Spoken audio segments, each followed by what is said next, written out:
So the very first method is to restart your Android phone. For that, press the volume up plus power button and then select swipe to restart. So after your phone restarts, now try to launch the game and check.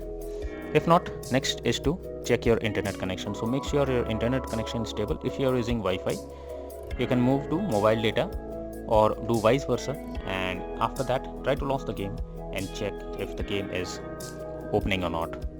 If not, next is to check for the game updates. So for that, go to the Google Play Store. In the search option, search for the game Spirits of Aetheria, and from here you have to check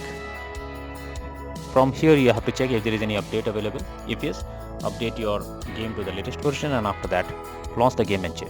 Next is to force stop the game. For that, click and hold the game icon, click on app info, click on force stop and then click on OK. After that, try to open the game and check. If not, you should clear the cache of the game. For that, click on storage option, click on clear cache. Once you have done this, now try to launch the game and check.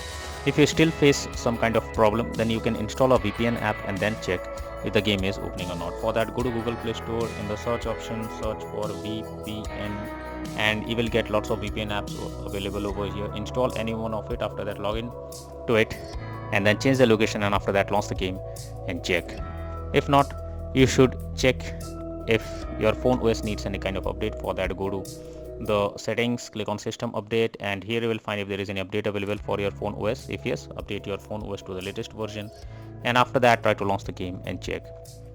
But if the issue still continues, then you are suggested to reinstall the game once. For that, click and hold the game icon, click on delete icon and then click on uninstall. So after you have done this, again go to Google Play Store. In the search option, search for the game and then click on the install option, and once you install the game, now try to play it and check if it's working. So that's all for now in this video. Thank you.